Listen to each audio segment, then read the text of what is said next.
लेकिन पुलिस जिसको law and order maintain करना है, तो कोई भी पुलिस बिना एक्टिव पब्लिक कोऑपरेशन के अपना काम नहीं कर सकती। अब मान लीजिए किसी लड़की के साथ छेड़खानी हो रहा है या कुछ भी हो रहा है, उस समय आसपास जनता भी है, जनता मुख्य दर्शक बनी हुई है, पुलिस वहाँ नहीं है, दूसरी जगह है। जब तक पुलिस आएगी तब तक कोई घटना हो जाती है।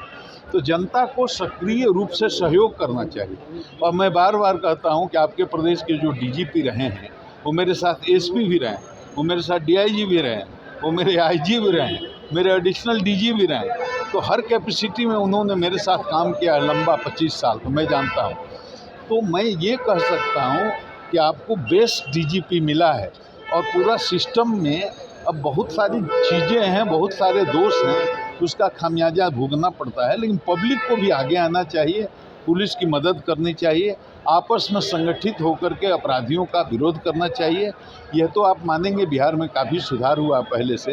अब संगठित गिरोह वैसे नहीं है जैसे हम लोगों के ज़माने में, तो हम लोगों के पहले हुआ करते थे, आज से 20 साल पहले। तो स्थिति काफ़ी बदली है। अब ऐसी ऐसी घटनाएं दुर्भाग्यपूर्ण हो जाती हैं कभी कभी। तो हम तो यही कहेंगे कि पब्लिक को जागरूक होकर के, एकजुट होकर के अपराध का और अपराध की संस्कृति का विरोध करना चाहिए और पुलिस को सहयोग करना चाहिए। इस मामले पे कड़ी से कड़ी कार्रवाई होनी चाहिए। बिल्कुल होनी चाहिए। ये तो कोई कहेगा, ये तो बड़ा सामान्य प्रश्न है कि जब भी कहीं भी इस तरह की घटना हो, उस पर कड़ी से कड़ी कार्रवाई होनी चाहिए। और आपके चैनल के माध्यम से मैं बिहार के वर्तमान जो डीजीपी हैं विनय कुमार सिंह, जिनको मैं बहुत ही अच्छे, वन ऑफ द बेस्ट पदाधिकारी मानता हूं, उनका व्यक्तिगत रूप से इस घटना पर ध्यान आकृष्ट कराना चाहूँगा और चाहूँगा कि वो इस मामले को देखें और जनता से कहूँगा कि अपने डीजीपी पर भरोसा करें। लग रहा है बीते सालों में महिलाओं पर को लेकर अपराध बढ़ गए हैं बिहार में। देखिए, ये जो आपका सवाल है बहुत पुराना है। मतलब आप ईमानदारी से अगर विचार करेंगे तो हम जब थे तब भी इस तरह के सवाल होते थे। हमारे पहले के जो डीजीपी थे, वो उनके ज़माने में ये सवाल होते थे कि अपराध बढ़ गया। सच में बढ़ जाता है, इसमें कोई दो राय नहीं। उसमें केवल पुलिस का दोष नहीं है, वो सिस्टम का दोष है, अब लोगों की बदली हुई मानसिकता का दोष है, और लोगों में जागरूकता का अभाव है इसलिए दोष है, लोगों में संगठन का अभाव है इसलिए दोष है, लोग जात पात धर्म मजहब के नाम में बटे हुए हैं इसलिए ये सब समस्याएं होती हैं। अगर सारे लोग जात पात मजहब से उठ करके और अपराधी का विरोध करना शुरू करें तो अपराध की संस्कृति समाप्त हो जाएगी। और जब तक अपराध की संस्कृति नहीं समाप्त होगी तब तक अपराध तो ऐसे होते ही रहेंगे। माननीय नीतीश कुमार जी बिहार के एक यशस्वी मुख्यमंत्री रहे हैं, इसमें कोई दो राय नहीं। और ये देश नहीं, दुनिया के बाहर भी लोग जानते हैं कि बिहार को बदलने में माननीय नीतीश कुमार की महत्वपूर्ण भूमिका रही है। आज भी गांव-गांव में जो आप रोड देख रहे हैं, स्कूल देख रहे हैं, या विधि व्यवस्था के आज आप कहीं यहाँ जनसंहार होते थे, नरसंहार होते थे, हमने बाथे का जनसंहार देखा है, हमने बड़े बड़े जनसंहार देखे हैं मध्य बिहार में। मैं वहाँ एसपी भी रहा हूँ, एसपी जहानाबाद में, अरवल में, औरंगाबाद में 50-50 लाशें गिरती थी। वो सब कहाँ हो रहा है? आप कहीं भी बिहार के किसी कोने से कहीं भी, इतना आप सहमत होंगे कि रात के 12 बजे 2 बजे भी गाड़ी से कहीं चले जाइए, रोड पर डकैती नहीं होती है और अपहरण का उद्योग करीब बंद हो चुका है। अपराध एकदम समाप्त नहीं होगा, लेकिन रोज़ 10-20 घटनाएं होती थी अपहरण की, 1-2 केसेस रजिस्टर्ड होते थे, अधिकांश केस रजिस्टर नहीं होते थे, फिरौती दे करके लोग छुड़ा करके लाते थे। तो उस माहौल से नीतीश कुमार ने इस बिहार को यहाँ लाकर खड़ा किया जहाँ अपराधी लोग को डर लगने लगा। आप अपने ज़माने में देखते हैं कि एक गाड़ी में 10 आदमी राइफल की नाल बाहर निकाल कर खिड़की से जा रहा हो, नहीं देखते हैं, लेकिन हम लोगों ने इस चीज़ को देखा है। तो नीतीश कुमार की अपनी ये राय है, अपना निर्णय है, वो उनके निर्णय पर हमको कोई टिप्पणी करने की आवश्यकता नहीं है।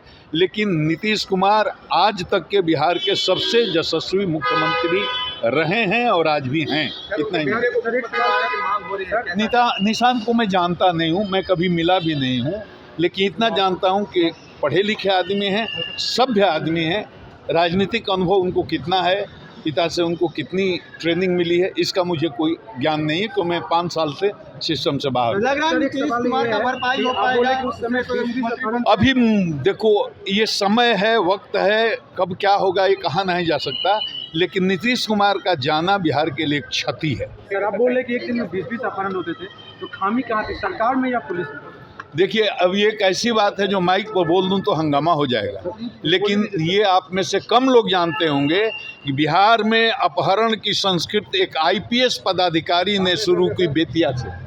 बिहार में अपहरण की संस्कृति का बीज बोया एक आईपीएस अधिकारी ने बेतिया जिला में, जो आंध्र प्रदेश से डिप्यूटेशन पर 5 साल के लिए आए थे। मैं नाम भी जानता हूं, बताना ठीक नहीं क्योंकि वो जिंदा हैं और उनको अच्छा नहीं लगेगा और नाम रखना उचित भी नहीं है, लेकिन सब लोग जानते हैं कि अपहरण की संस्कृति बेतिया में डकैती होती थी। आप जानते हैं पूरे बगहा बेतिया में बड़े बड़े डाकुओं के गिरोह थे, बड़े बड़े दर्जनों गिरोह थे।